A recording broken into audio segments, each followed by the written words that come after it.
Hello my dear students, आज हम पढ़ने जा रहे हैं साइकोलॉजिकल डिसऑर्डर का सेकंड पार्ट। फर्स्ट पार्ट जो है हम कंप्लीट कर चुके हैं हमारी प्रीवियस वीडियो के अंदर, और जो आपका सेकंड पार्ट है इसको हम स्टार्ट करने जा रहे हैं डिसोसिएटिव डिसऑर्डर के साथ। देखो, जैसे डिसोसिएटिव, ये आपने वर्ड जो है नहीं सुना होगा, बट एसोसिएटिव वर्ड जो है जरूर सुना हुआ होगा। ठीक है, एसोसिएटिव का मतलब होता है जुड़ना, किसी चीज से एसोसिएट हो जाना। और डिसोसिएटिव का मतलब यहाँ पे क्या है कि किसी चीज से अलग हो जाना। आपने कई बार देखा होगा कि कई बार किसी पर्सन के अंदर कोई डिफरेंट टाइप की पर्सनैलिटी आ जाती है और उसके अकॉर्डिंग वो बिहेव करना स्टार्ट कर देता है। ठीक है, जैसे कि कोई सीता है, ठीक है, सीता कोई लड़की है, उसके अंदर कोई गीता नाम की लड़की की पर्सनैलिटी आ जाती है। तो अपनी पर्सनैलिटी से वो पर्सन सीता जो है अपनी खुद की रियल पर्सनैलिटी से डिसोसिएट हो जाती है, अलग हो जाएगी। ठीक है, तो इस तरीके की जो प्रॉब्लम्स होती हैं उनको बोलते हैं डिसोसिएटिव डिसऑर्डर।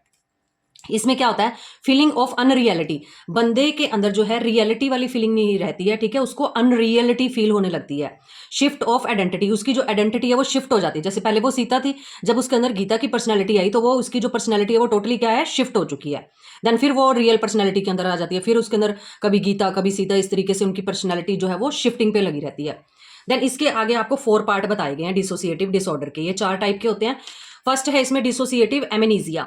एमेनीजिया के अंदर आपको बताया गया कि इसके अंदर एक सिलेक्टिव मेमोरी लॉस हो जाती है। ठीक है, एक सिलेक्टिव टाइप की जो मेमोरी है वो इसके अंदर लॉस हो जाएगी। जैसे कुछ दिन पहले की जो बात है वो आपके दिमाग में से निकल जाती है, या कुछ टाइम के लिए, जैसे कि इसमें से एक पर्सनैलिटी जो सीता थी, ठीक है, उसके अंदर से अपनी खुद की रियलिटी निकल जाती है कुछ दिन के लिए। ठीक है, तो वो एक सिलेक्टिव टाइप की मेमोरी लॉस हो जाती है कि वो उसकी जो रियल पर्सनैलिटी है, रियल में उसका नेम क्या है, उसकी एज क्या है, वो काम क्या करती है, ठीक है, उसको अपने बारे में जो चीजें हैं कुछ भूलने लगती हैं।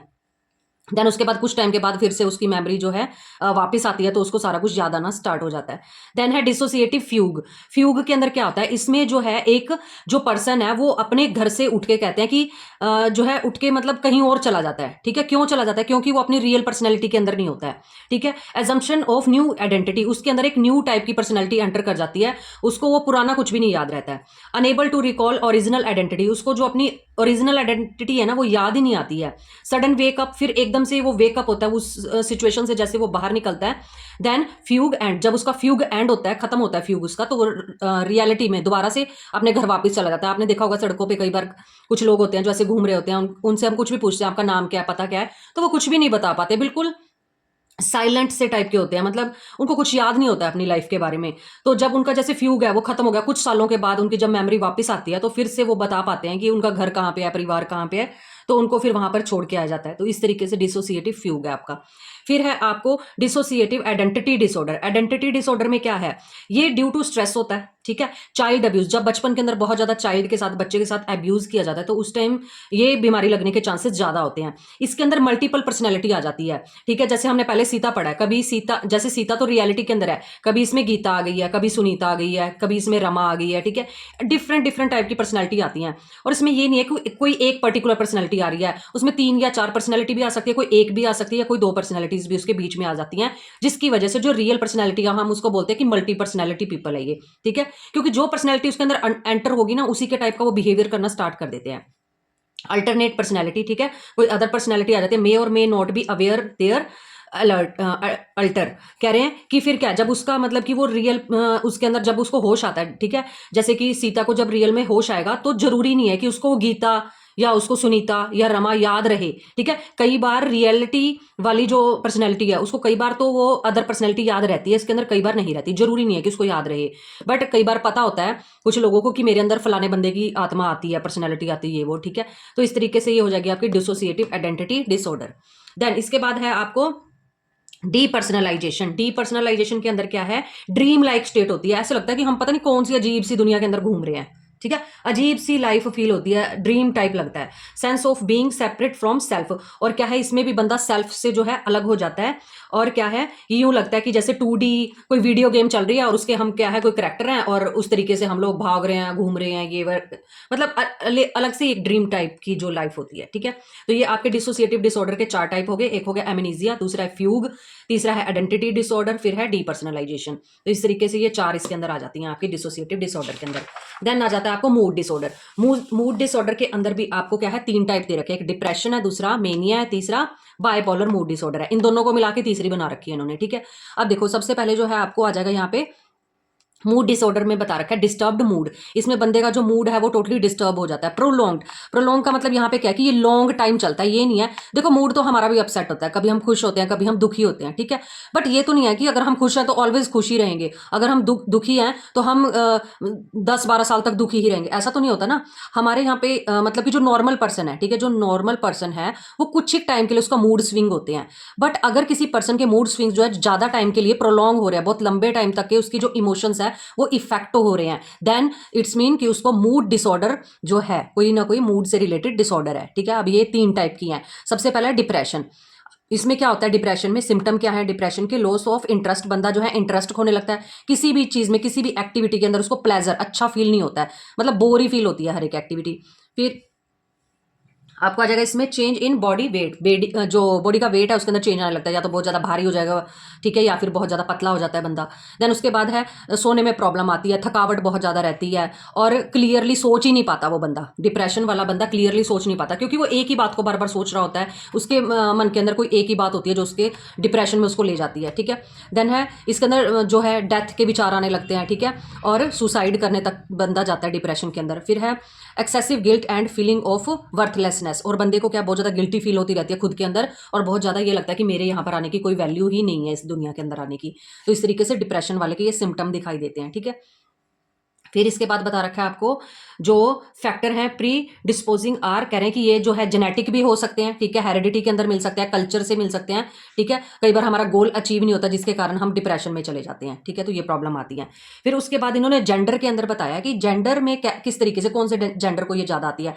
Vulnerable are women at young adulthood, ठीक है, जो आपकी मतलब जो वुमेन्स है वो एडल्टहुड के अंदर जो है ज़्यादा जो है डिप्रेशन की शिकार होती हैं, और जो मैन है वो मिडल एडल्टहुड के अंदर जो है मतलब कि ज़्यादा इस चीज़ के क्या होते हैं, शिकार होते हैं, ठीक है। तो यही चीज़ इन्होंने यहाँ पर बताई है आपको कि मतलब वुमेन्स के अंदर वैसे ज़्यादा ये प्रॉब्लम आती है, बट इन्होंने स्पेसिफिक एज बता दिया कि ये यंग एडल्टहुड के अंदर होते हैं, ये मिडल एडल्टहुड के अंदर होते हैं, ठीक है। तो इस तरीके से इन्होंने एज बता रखी है। देन उसके बाद आ जाता है आपको ये याद करने की ज़्यादा जरूरत नहीं है आपको। देन आ जाता है आपको mania.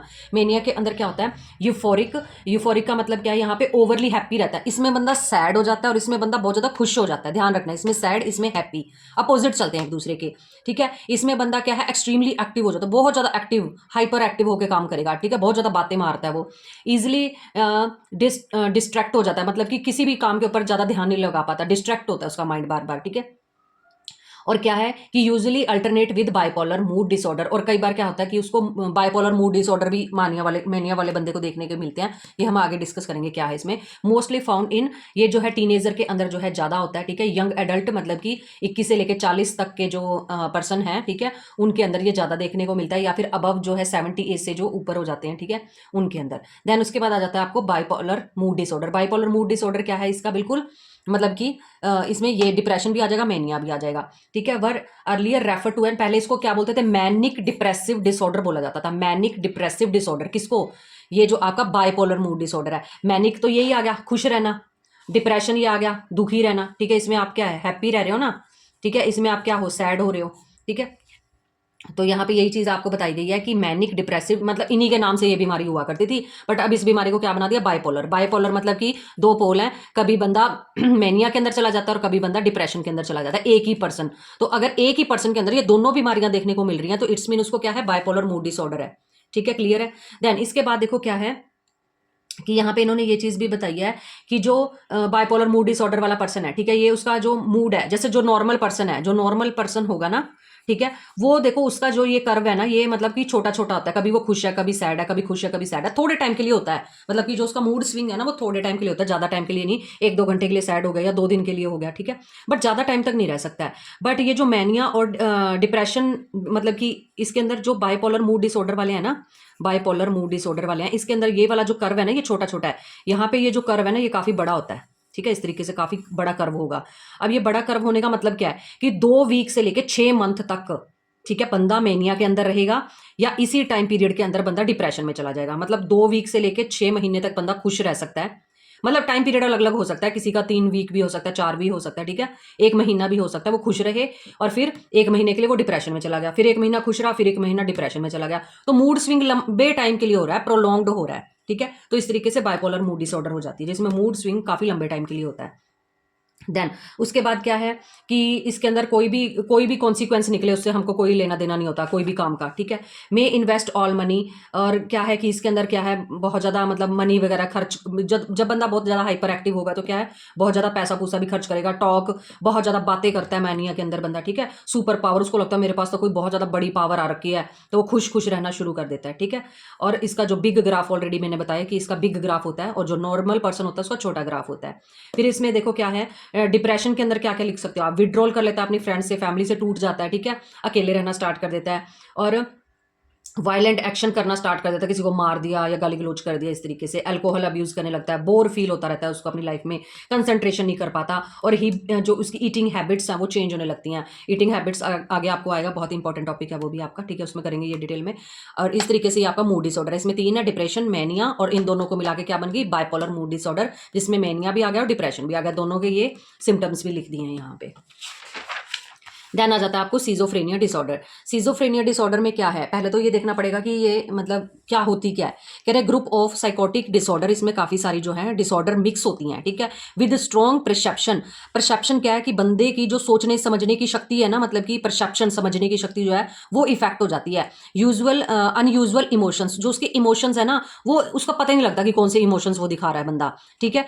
Unusual emotional state and motor abnormalities, और जो उसकी मोटर मतलब कि बॉडी की जो फंक्शनिंग है वो मतलब कि बड़ी अजीब सी टाइप की हो जाती है। आगे हम डिटेल में करेंगे कि किस तरीके से बंदा दिखाई देता है जो सिजोफ्रेनिया वाला डिसऑर्डर अगर किसी पर्सन को होता है, तो इसमें 3 टाइप की चीज़ें दिखाई देती हैं। एक तो उसकी परसेप्शन में, दूसरा उसका जो इमोशनल मतलब कि क्या है एक्सप्रेशन है उसके अंदर, और तीसरा उसकी मोटर अबनॉर्मेलिटी, उसकी बॉडी के अंदर भी सिम्टम दिखाई देते हैं, ठीक है। फिर इसको आगे हम सिजोफ्रेनिया को 3 पार्ट के अंदर डिवाइड करते हैं। इसमें आ जाएगा पॉजिटिव सिम्टम आएंगे, एक में नेगेटिव आएंगे, एक में आ जाएगा साइकोमोटर। अब पॉजिटिव सिम्टम के अंदर तो कुछ प्लस हो जाता है, नेगेटिव के अंदर कुछ माइनस हो जाता है, ठीक है, और ये बॉडी से रिलेटेड है। देखो पॉजिटिव के अंदर क्या है, सिजोफ्रेनिया वाला बंदा है ना बहुत ज्यादा एक्सेसिव थॉट्स, बहुत ज्यादा सोचता है, उसके इमोशंस भी बहुत ज्यादा एक्सेस में। एक तो होता है नॉर्मल से बढ़ जाता है ये, ठीक है, नॉर्मल से ऊपर जाके सोचता है, नॉर्मल से ऊपर जाके इमोशंस दिखाता है, मगर थोड़ी रोने वाली कोई बात है तो बहुत ही ज्यादा रो के दिखाएगा, ठीक है। देन है बिहेवियर, और ओवर थिंक करता है, ठीक है, बिहेवियर ऐसा दिखाएगा आपको कि ज़्यादा मतलब एक्सेसिव होगा। फिर उसके बाद है डेलूजन, उसको डेलूजन होता रहता है हर एक बात के ऊपर, मतलब इरेशनल बिलीफ, मतलब जो चीज़ें है ही नहीं उसके ऊपर मतलब कि लॉजिकली नहीं सोचता है, डेलूजन दिखाएगा, ठीक है। फिर है डिसऑर्गेनाइज्ड थिंकिंग, और जो सोचता है ना पता नहीं किस ढंग से सोचता है, डिसऑर्गेनाइज्ड होता है, ऑर्गेनाइज्ड नहीं होता। फिर है डिसऑर्गेनाइज्ड स्पीच, उसकी स्पीच पता नहीं लगता मैं बोल क्या रहा हूँ। फिर है हेलुसिनेशन, हेलुसिनेशन में भी ये है कि जो चीज़ें रियलिटी में एग्जिस्ट ही नहीं करती हैं उसको ये लगता है कि मेरे साथ खड़ा होकर ना कोई बात कर रहा है दूसरी साइड, बट रियलिटी के अंदर कोई नहीं खड़ा होता वहां पे, तो हेलुसिनेशन होते हैं, ठीक है। देन इसमें आ जाता है आपको नेगेटिव। नेगेटिव के अंदर मैंने आपको बताया ना कुछ माइनस होता है, इसमें तो प्लस हो गया, इसमें माइनस होगा। देखो कि यहाँ पे क्या बता रहे हैं, डिफेक्ट ऑफ थॉट्स, उसकी जो सोचने समझने की मतलब कि क्या बोल सकते हैं, सोचने की जो शक्ति है वो कम होने लगती है। इमोशन जो बिहेवियर है वो कम दिखाई देते हैं, ठीक है। पॉवर्टी ऑफ स्पीच, कम बोलना शुरू कर देता है, और फ्लैट इफेक्ट दिखाता है। फ्लैट है ये, फ्लैट इफेक्ट दिखाता है, मतलब कि कोई भी अगर दुख वाली बात है सुख वाली बात है तो कोई भी इफेक्ट नहीं दिखाएगा। ब्लेंडेड इफेक्ट भी यही होता है सेम, ठीक है, कोई इफेक्ट नहीं होगा, फ्लैट रहेगा उसका फेस, ठीक है, ना कोई सुख ना कोई दुख, कोई भी एक्सप्रेशन नहीं दिखाएगा। सोशल विड्रॉल, समाज से टूटा हुआ हो जाता है। Lack of volition, lack of volition का मतलब क्या है कि उसको मतलब कुछ भी अगर चूज करना है तो वो उसके अंदर पावर रहती ही नहीं है, ठीक है, जो किसी भी चीज को चूज करने की उसके अंदर बिल्कुल ये शक्ति होती नहीं है कि क्या सही है क्या गलत है, ठीक है, तो ये हो गया नेगेटिव। फिर आ जाएगा साइकोमोटर। साइकोमोटर में क्या आएगा आपको, मूवमेंट इज लेस, उसकी जो बॉडी की मूवमेंट है वो कम हो जाती है। मेक ऑड ग्रीमेसेस एंड जेस्चर, और मुंह के ना बड़े बड़े अजीब अजीब से टाइप से मुंह बनाता है वो, जैसे किसी के साथ कोई बात कर रहा है तो बड़े अजीब से मुंह बना बना के दिखाएगा, ग्रीमेसेस, ठीक है। फिर अब ये सबसे पहले जो पॉजिटिव वाला ना, पॉजिटिव पढ़ेंगे फिर नेगेटिव पढ़ेंगे और फिर साइकोमोटर पढ़ेंगे कि किस तरीके के सिम्टम दिखाई देंगे, ठीक है। सबसे पहले आ जाएगा पॉजिटिव। पॉजिटिव में क्या होता है, डेलूजन ऑफ परसिक्यूशन। डेलूजन ऑफ परसिक्यूशन में ये जो सिजोफ्रेनिया वाला बंदा होता है ना, इसको ना हर जगह पे ना मतलब ये देखता है, शक की निगाह से देखता है हर एक जगह को, ठीक है। प्लॉटेड कर रखा है, मतलब किसी ने मेरे लिए जाल बिछा रखा है, कोई मेरे पीछे पड़ा हुआ है, स्पाइड मतलब कोई मेरी जासूसी कर रहा है, इस तरीके से उसको परसिक्यूशन होते रहते हैं, डेलूजन होता रहता है, वहम होता रहता है एक तरह से परसिक्यूशन, ठीक है, कि मेरी कोई जासूसी कर रहा है, मेरे पीछे कोई पड़ा हुआ है, इस तरीके से वो हर एक चीज़ को जांच पड़ताल करता है। देन उसका है दूसरा आ जाएगा आपको डेलूजन ऑफ रेफरेंस, हर एक चीज़ से वो अपने आप को अटैच कर देता है। अगर मैं कहूँ कि ये पेंसिल जो है मान लो कि ये पेंसिल से उसका कोई लेना देना नहीं है, और अगर आप उससे पूछोगे ना ये पेंसिल आपकी है, तो उसके पीछे वो आपको एक लॉन्ग हिस्ट्री बता सकता है कि मेरे दादा के दादा ने उसको दी थी, फिर उसने मेरे को दी। इस तरीके से मतलब कि हर एक चीज के साथ कोई भी चीज उसको, एक भी चीज उसको कोई भी नाम ले दोगे ना, उसके साथ जोड़ देगा पूरी हिस्ट्री वो। डेलूजन ऑफ रेफरेंस। फिर है डेलूजन ऑफ ग्रैंडियोर। ये जो होता है आपको सिजोफ्रेनिया वाला बंदा है, इसको ये लगता है मेरे को तो ना कोई खास ताकत देके भगवान ने भेजा हुआ है और मेरे अंदर बहुत बड़ी कोई ताकत है, तो उसको किंग जैसा फील होता रहता है कि मैं तो राजा हूं इस दुनिया का। ठीक है। देन उसके बाद है डेलूजन कंट्रोल। डेलूजन कंट्रोल में आपको आ जाएगा यहाँ पे thoughts are controlled by others. उसको ये लगता है कि मेरी जो थॉट्स है ना उसके ऊपर कोई और कंट्रोल कर रहा है। मतलब मैं खुद सोच समझ सकता हूँ, बट मेरी सोचने समझने की शक्ति को कोई और कंट्रोल कर रहा है। ठीक है। कोई अदर पर्सन है जो मुझे कंट्रोल कर रहा है। ठीक है। और उसके बाद है इनएप्रोप्रिएट इफेक्ट ऑफ इमोशंस। और इसमें क्या है कि इनएप्रोप्रिएट इफेक्ट ऑफ इमोशंस का मतलब ये है कि बात वो कुछ करता है और इमोशंस कोई और दिखाता है। बात कुछ और कर रहा है, कोई सीरियस बात कर रहा है, बट इमोशंस कोई खुशी वाले दिखाएगा। तो इस तरीके से क्या है, इनएप्रोप्रिएट इफेक्ट ऑफ इमोशंस दिखाएगा। फिर आपको formal thought disorder. Formal thought disorder के अंदर आपको आ जाएगा लूजनिंग एसोसिएशन। कि बंदा जो है, देखो फॉर्मल थॉट डिसऑर्डर के अंदर वो क्या करता है, मतलब शिफ्ट कर देता है, टॉपिक को ही शिफ्ट करता रहता है, कभी किसी टॉपिक पे आ जाता है, कभी किसी टॉपिक पे आ जाता है। ठीक है। तो वो मतलब कि चीजों के साथ जुड़ता नहीं है, अच्छे से जुड़ के नहीं रहता है। फिर है डिरेलमेंट। कोई एक बात पे बात करते करते वो एकदम से टॉपिक ही चेंज कर देता है, जिसका कोई लेना देना ही नहीं है उस टॉपिक के साथ, तो डिरेलमेंट करता है वो। फिर है नियोलॉजिज्म। इसमें क्या आ जाएगा, न्यू न्यू वर्ड्स ढूंढ के लाएगा, न्यू सेंटेंस ढूंढ के लाएगा जो हमने कभी सुने नहीं है, जिसका कोई मतलब ही नहीं है, अजीब अजीब टाइप के सेंटेंसेज और वर्ड्स को यूज करता है। फिर उसके बाद आ जाता है आपको परसिविरेशन। परसिविरेशन में आपको आ जाएगा ये कि एक बात पर ही वो बंदा अड़े ही रहता है। सिजोफ्रेनिया वाला बंदा एक ही बात पे अड़ा रहेगा। फिर इसका 6वां पार्ट आ जाता है। अब ये सिजोफ्रेनिया हम पॉजिटिव वाला पढ़ रहे हैं, सिजोफ्रेनिया पॉजिटिव पार्ट पढ़ रहे हैं, इसके 6 पार्ट है आपको। फिर है हेलुसिनेशन। हेलुसिनेशन में क्या होता है कि जो रियलिटी में चीजें है ही नहीं वो उसको दिखाई देती हैं। उसको ये लगता है कि अगर 2 पर्सन खड़े हैं तो वो मेरी ही बात कर रहे हैं, 101% वो मेरे बारे में ही बात कर रहे हैं, और उसको ऐसे लगता है कि मुझे सुन रहा है कि वो क्या बात कर रहे हैं, उन्होंने मेरे बारे में यही बात की है पक्का। तो इस तरीके से उसको हेलुसिनेशन होते रहते हैं। ठीक है। अब हेलुसिनेशन भी काफी टाइप की होती है। एक होती है टैक्टाइल। टैक्टाइल में आ जाएगा जैसे बॉडी के ऊपर जैसे मतलब कि ऐसे टिंगलिंग होती रहती है। टिंगलिंग मतलब गुदगुदी टाइप, मतलब इस तरीके से फील होता है टैक्टाइल के अंदर। बर्निंग, उसको ये लगता है कि मेरी स्किन जो है ना बाहर से जल रही है, इस टाइप से फील होता है। सोमैटिक में आएगा, उसको लगेगा कि उसके पेट के अंदर कोई सांप है और वो क्राउल कर रहा है, मतलब घूम रहा है। देन उसके बाद है विजुअल। विजुअल भी क्या है कि उसको कलर की पहचान नहीं होती है। हर रेड कलर है तो उसको ब्लैक बताएगा, या कलर पहचान करने में मुश्किल आती है सिजोफ्रेनिया वाले को। देन है उसके बाद गेस्टॉटरी। गेस्टॉटरी के अंदर आपको आ जाएगा कि उसको हर एक टेस्ट जो है ना बिल्कुल स्ट्रेंज लगता है, डिफरेंट टाइप का स्ट्रेंज लगा। अगर मीठा खिलाया तो उसको खट्टे टाइप का टेस्ट आएगा। इस तरीके से उसको जो है अलग अलग टाइप के जो टेस्ट आते हैं इसमें। ठीक है। और फिर उसके बाद आ जाता है ऑल फैक्ट्री। यहाँ पे लिखा नहीं था, ऐड किया। ऑल फैक्ट्री का मतलब है कि उसको डिफरेंट डिफरेंट टाइप की स्मेल आती रहती है। जैसे अगर मतलब कोई खुशबू आ रही है, ठीक है, फ्रेगनेंस है, तो उसको वहां पे लगेगा कि कोई पॉइजन है, किसी ने पॉइजन डाल रखा है। ठीक है। तो इस तरीके से क्या है, मतलब डिफरेंट डिफरेंट टाइप के जो है उसको मतलब हेलुसिनेशन होते रहते हैं, वहम होते रहते हैं। देन आ जाएगा नेगेटिव। नेगेटिव में देखो क्या है, कुछ भी नहीं है, जस्ट हल्का सा लिखा हुआ है यहाँ पे पैथोलॉजिकल डिफेक्ट। पैथोलॉजिकल डिफेक्ट के अंदर क्या आएगा, उसको अपने बिहेवियर को कंट्रोल करने में बहुत प्रॉब्लम आती है, वो कंट्रोल कर ही नहीं पाता सिजोफ्रेनिया वाला जो बंदा है अपने बिहेवियर पे। ठीक है। लेस स्पीच, इसको बोलते हैं एलोजिया। ठीक है। और वो बोल भी नहीं पाता क्योंकि कम होना होता है ना, नेगेटिव में तो कम होती हैं चीजें। फ्लैट इफेक्ट, कोई भी इफेक्ट नहीं दिखाता, और उसमें मोटिवेशन की कमी होती है, किसी भी काम को इनिशिएट ही नहीं कर पाता है। ठीक है। और सेल्फ डायरेक्टेड एक्टिविटीज भी खुद से नहीं कर पाता, इतना ज्यादा मतलब कि उसका जो बिहेवियर है इफेक्ट होता है, लेस होता है। ठीक है। फिर ये इंपॉर्टेंट है आपको, साइकोमोटर कैटेटोनिया। साइकोमोटर जो कैटेटोनिया, इसके आगे 3 जो है टाइप है, ये हमको ये वाला आ जाएगा साइकोमोटर वाला। ठीक है। हमने पॉजिटिव पढ़ लिया, नेगेटिव पढ़ लिया, अब साइकोमोटर है। साइकोमोटर में आपको आ जाएगा कैटेटोनिया स्टूपर। कैटेटोनिया स्टूपर में क्या होता है, रिमेन मोशनलेस और साइलेंट फॉर लॉन्ग टाइम। एक बंदा है और मतलब सिजोफ्रेनिया वाला पर्सन है, ये काफी टाइम तक, लगा लो कि 4 घंटे तक या 5 घंटे तक या 6 घंटे तक, 8 घंटे तक लगातार एक ही मतलब पोस्चर के अंदर बैठा तो बैठा ही रहेगा। अगर हाथ उसने एक दूसरे हाथ के ऊपर रखा तो वो उस तरीके से ही बैठा रहेगा, मतलब हिलता जुलता नहीं है, कोई भी मूवमेंट नहीं होती है उसके अंदर। ठीक है। काफी लॉन्ग टाइम तक वो मोशनलेस फील करता है। कोई भी बात हो रही है उसके आगे पीछे, कुछ भी हो रहा है, कोई भी बात उसके साथ हो रही है, कोई सुख वाली कोई दुख वाली, उसको कोई रिएक्ट वो दिखाता ही नहीं है, काफी टाइम तक वो बैठा ही रहेगा। ठीक है। और मतलब कि आप उसको हिला डुला सकते हो, मतलब इसकी मतलब सॉफ्ट वे में वो बैठा होता है, बट वो बैठा एक ही जेस्चर पोस्चर में काफी घंटों तक बैठा रहेगा। ठीक है। Catatonia stupor. फिर आएगा कैटेटोनिया रिजिडिटी। रिजिडिटी के अंदर देखो, यहाँ पे मैंने आपको बताया ना, आप उसको हिला डुला सकते हो, यहाँ पे आप उसको हिला डुला नहीं सकते, रिजिडिटी, सख्त हो जाता है वो। जैसे maintain rigidity and uplift posture for hours, इसमें भी काफ़ी घंटों के लिए वो पोस्चर बना के बैठा रहता है। जैसे कि सपोज कि मतलब कि जैसे आर्म है, ठीक है, आर्म को क्या है कि अगर उसने आर्म इस तरीके से कर रखी है, ठीक है, तो अगर हम उसको मना भी करें, मतलब कि उसकी बाजू को नीचे करने की कोशिश करेंगे ना, वो नहीं होगी, उसके अंदर रिजिडिटी आ जाएगी, ठीक है। बट इसके अंदर क्या है कि अगर आपने हाथ ऐसे रखा हुआ है, तो अगर आपने उसको हटाया भी है, ठीक है, अगर आपने हटाया भी है तो वो कुछ टाइम के लिए हट जाएगा, बट वो फिर वहीं पर आ जाएगा, ठीक है। बट नरम इसमें क्या है, भी सॉफ्ट रहता है, बट इसके अंदर बहुत ज़्यादा क्या है, रिजिडिटी आ जाती है। देन आ जाएगा आपको कैटेटोनिया पोस्चरिंग। कैटेटोनिया पोस्चरिंग के अंदर क्या होता है कि एज्यूमिंग बिजारे, इसमें जो बंदा है अजीब, बिजारे का मतलब होता है अजीब से पोस्चर बना के खड़ा हो जाता है लॉन्ग आर्स।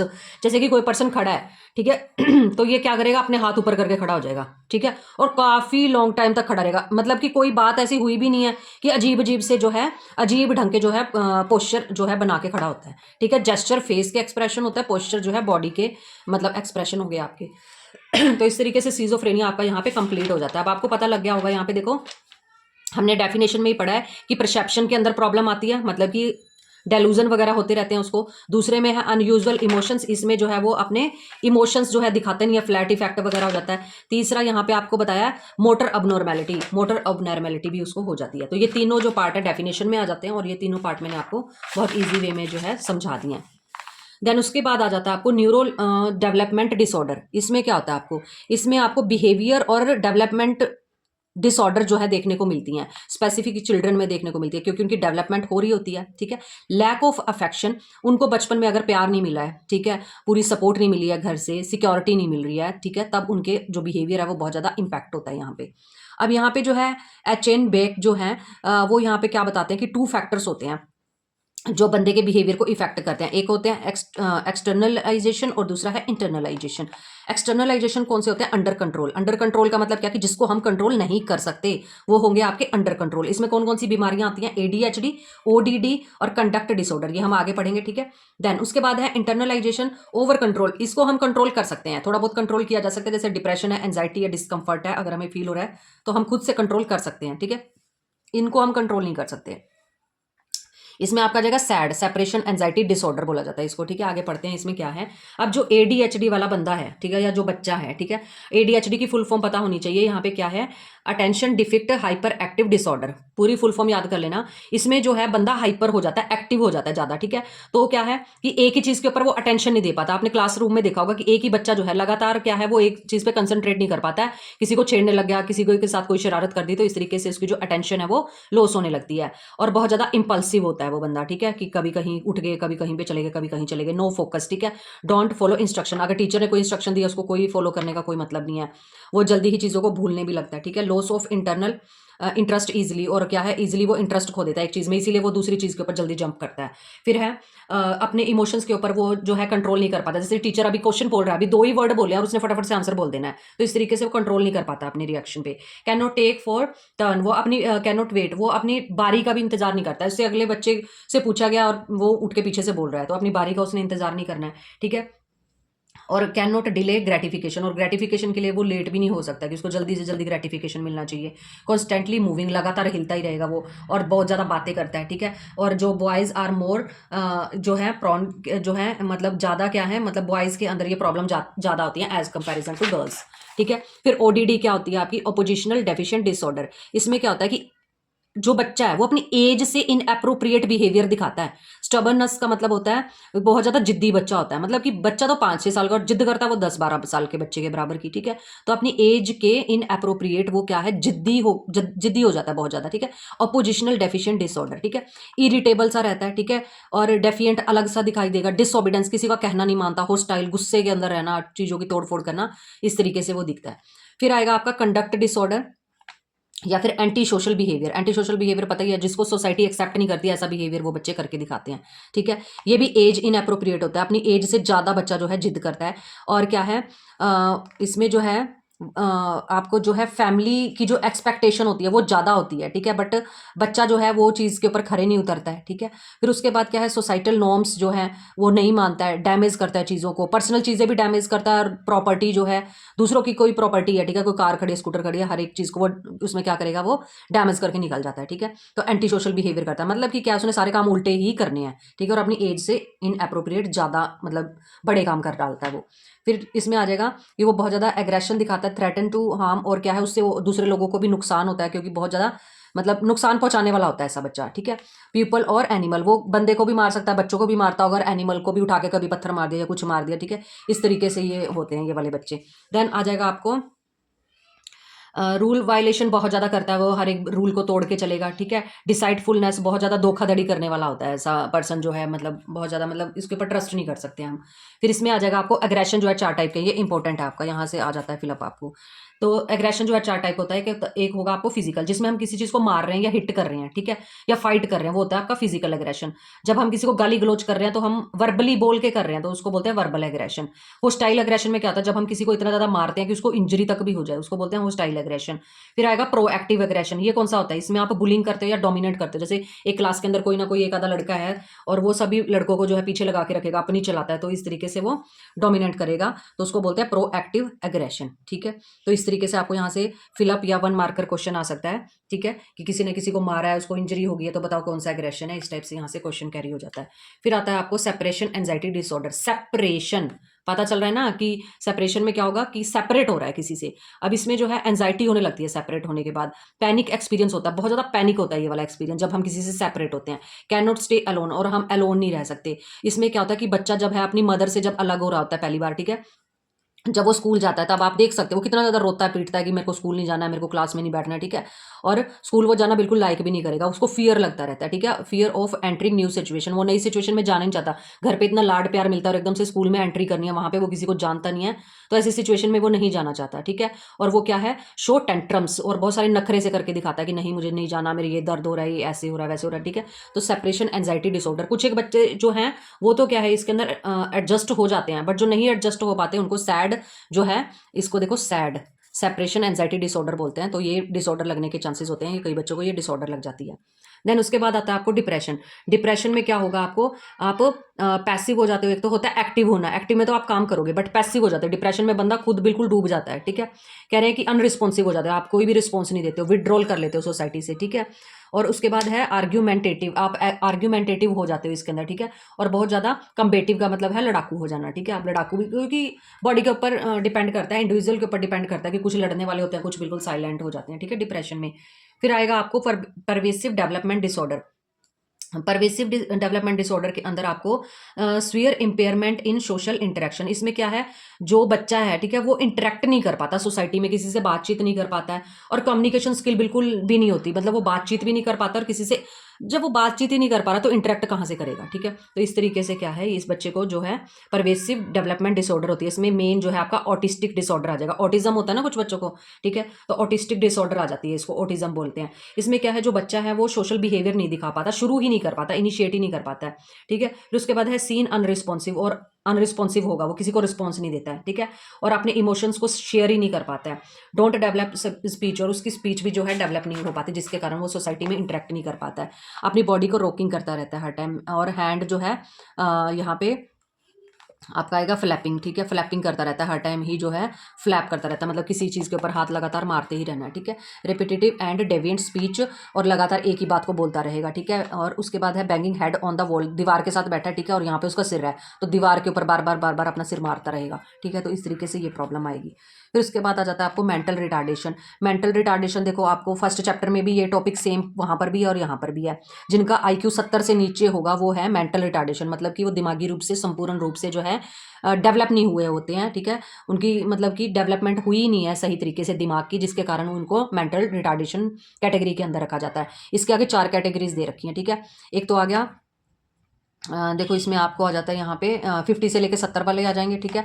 फिर 35 से 49 वाले आ जाएंगे, 20 से 34 वाले आ जाएंगे, बिलो 20 वाले आ जाएंगे। मतलब कि ये क्या है, इनका IQ बहुत ज़्यादा कम है। अब सबसे पहले 50 से लेके 70 वाले देख लेते हैं। ये सेल्फ हेल्प स्किल इनको आती है, अपना खुद का काम ये कर सकते हैं, ठीक है।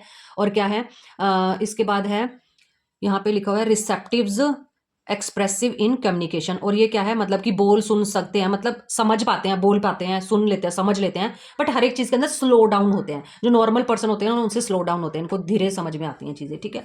फिर उसके बाद है एकेडमिक, ये पढ़ लिख भी लेते हैं, ठीक है, और इनके फ्रेंड्स भी होते हैं, और ये काम धंधा भी कर लेते हैं कोई ना कोई, और इनकी मैरिज भी हो जाती है। जो 35 से 49 वाले हैं, ये इनको कोई ना कोई स्किल सिखानी पड़ती है, फिर जाके बहुत मुश्किल से इनको स्किल वो आती है, ठीक है। स्पीच के अंदर प्रॉब्लम आती है, नहीं बोल पाते हैं ये, फर्स्ट या सेकंड तक ही पढ़ पाते हैं, ठीक है। डिफिकल्टीज आती हैं, इनको फ्रेंड्स नहीं बना पाते हैं ये अपने, ठीक है। और इनकी मैरिज भी नहीं होती है, इतने ज़्यादा मतलब ये IQ इनका बिल्कुल डाउन होता है, दिमाग काम नहीं कर रहा है। देन है स्वीयर एंड प्रोफाउंड। स्वीयर और प्रोफाउंड का दोनों का एक ही चलना है यहाँ पे, ठीक है। पार्शली स्किल, ये कुछ एक चीज़ें सीख लेते हैं, कुछ एक नहीं सीख पाते हैं। और ये क्या है, ये कोई भी स्किल नहीं सीख पाते, इनका IQ बिल्कुल ही 20 से नीचे है, तो मतलब इनका दिमाग काम नहीं करता है। ये कुछ एक चीज़ें सीख लेते हैं 20 से लेकर 34 वाले। अब इन दोनों के बाकी रीजन सारे इकट्ठे चलेंगे, ठीक है। इसमें आ जाएगा आपको रिसेप्टिव इन लिमिटेड। ये क्या है, बहुत एक्सप्रेस नहीं कर पाते हैं चीज़ों को, बहुत पुअर होते हैं, बहुत कम बता पाते हैं जो भी इमोशंस इनके अंदर चल रहे होते हैं। और ये पढ़ लिख नहीं पाते हैं, किसी के साथ इंटरेक्ट नहीं कर पाते, इनको काम धंधा भी नहीं मिलता, ना ये मैरिज करवा सकते हैं, मतलब इतने ज़्यादा मतलब इनको प्रॉब्लम होती है।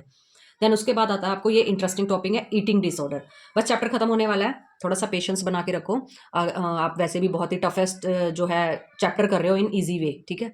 देन ईटिंग डिसऑर्डर के अंदर क्या आ जाएगा, खाने पीने वाली बीमारियां आ जाएंगी। इसमें 3 बीमारियां हैं मेन। एक तो है एनोरेक्सिया नर्वोसा, दूसरा है ब्लूमिया नर्वोसा, तीसरा है बिंज ईटिंग, ठीक है। तो बिंज ईटिंग बहुत ज़्यादा रिपीटेड रहता है बोर्ड के एग्जाम्स में। एनोरेक्सिया नर्वोसा के अंदर क्या होता है कि आपने देखा ना, कई बार लड़कियां खाने के लिए मना करती रहती हैं, नहीं मुझे ये नहीं खाना, मुझे ये नहीं खाना, मुझे अपना फिगर मेंटेन करके रखना है, ये वो इस तरीके से। तो जो लोग खाने के लिए मना करते हैं और बहुत कम खाते हैं, तो उनको कौन सी बीमारी लगती है, anorexia nervosa. Refuse to maintain normal body weight, क्या है वो रिफ्यूज करते हैं खाने को, क्यों, क्योंकि उन्होंने अपने बॉडी वेट को क्या रखना है, नॉर्मल रखना है, मेंटेन करके रखना है, ठीक है। सेल्फ स्टारवेशन, सेल्फ स्टारवेशन का मतलब क्या है कि खुद को भूखे मारते रहते हैं, जान करके कुछ भी नहीं खाएंगे, सेल्फ स्टारवेशन एनोरेक्सिया नर्वोसा वाले। फिर आएगा ब्लूमिया नर्वोसा, ये क्या करते हैं, खा लेंगे पहले और फिर जाके पर्जिंग करते हैं, फिर जाके उस खाने को निकाल रहे हैं, ठीक है। ब्लूमिया नर्वोसा, ठीक है। पहले ये बिंज ईटिंग करेंगे, ज़्यादा खा लेंगे, ठीक है। और फिर क्या करेंगे उसके बाद, उस चीज़ को बहुत ज़्यादा मतलब पहले फर्स्टली खाएंगे और फिर पर्ज करेंगे, ठीक है।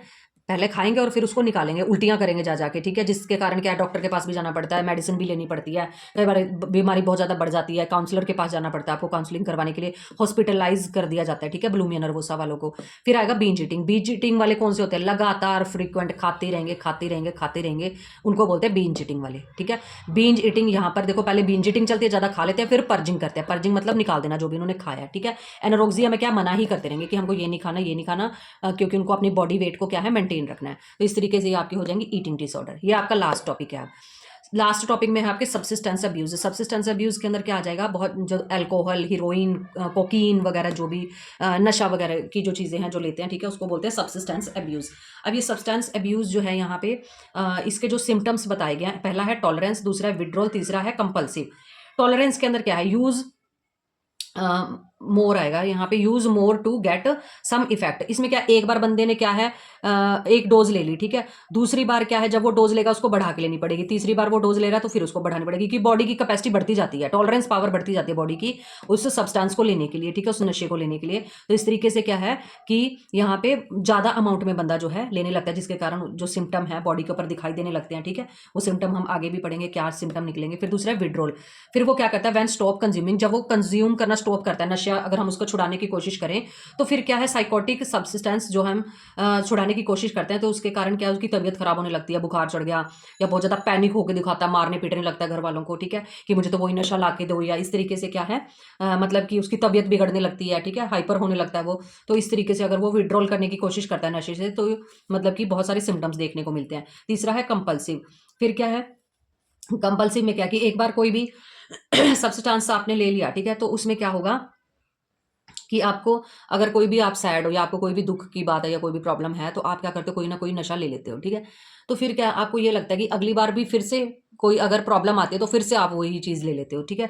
तो इससे क्या होता है, आप एडिक्टेड होना स्टार्ट हो जाते हो, कि आप उस दुख को फेस ही नहीं कर पा रहे हो, आप कोप अप ही नहीं कर पा रहे हो, जिसकी वजह से आपको क्या है, किसी सब्सटेंस का सहारा लेना पड़ रहा है, जिसकी वजह से क्या है, आप ड्रग एडिक्टेड हो जाते हो। तो ये तीनों पॉइंट याद कर लेना आप, टॉलरेंस, विड्रॉल और कंपल्सिव, ठीक है। देन इसके बाद रिजल्ट क्या होता है, तो इसमें क्या होगा, जब आप नशा बहुत ज़्यादा कर लोगे तो आपके रिलेशनशिप बिगड़ने लगते हैं, ठीक है। आप अपनी वाइफ के साथ मारपीट कर रहे हो, बच्चों के साथ मारपीट कर रहे हो, किसी के साथ बातचीत नहीं कर रहे हो, तो इस तरीके से प्रॉब्लम आने लगती है। फिर है आपका जो थिंकिंग प्रोसेस है वो चेंज होने लगता है, आप सोच ही नहीं पाओगे अगर आप नशे की हालत में हो, ठीक है। आपकी जो याददाश्त है वो कम होने लगती है, हेल्थ प्रॉब्लम्स, आपके लंग्स वगैरह जो है खराब होने लगते हैं, ठीक है। उसके बाद है डिप्रेशन में चले जाते हो आप। फिर है स्लीप प्रॉब्लम आपको आने लगती है, ठीक है। फटीग, फटीग का मतलब क्या है, थकावट होना, और आप क्या है, आपको थकावट सा फील होगा, ठीक है। तो इस तरीके से क्या है, नशा लेने के कारण ये रिजल्ट आ सकते हैं, ठीक है। यहाँ पे आपको सिम्टम बना के उसके 3 ये सब पॉइंट आगे दे रखे हैं। तो इस तरीके से आपका जो ये है सारा का सारा चैप्टर जो है साइकोलॉजिकल डिसऑर्डर जो है हमने 2 वीडियोस के अंदर जो है कंप्लीट कर लिया है। और ये जो चैप्टर है ना बहुत ज़्यादा टफ लगता है बच्चों को, बट बहुत ही इजी वे में आपको समझाने की कोशिश की है कि आपको ये समझ आए। Thank you so much for watching. अगर आपको पूरा चैप्टर समझ में आ गया तो प्लीज़ एक कमेंट जरूर करके जाइएगा, ठीक है। और लाइक ज़रूर कीजिएगा वीडियो को। Thank you so much for watching.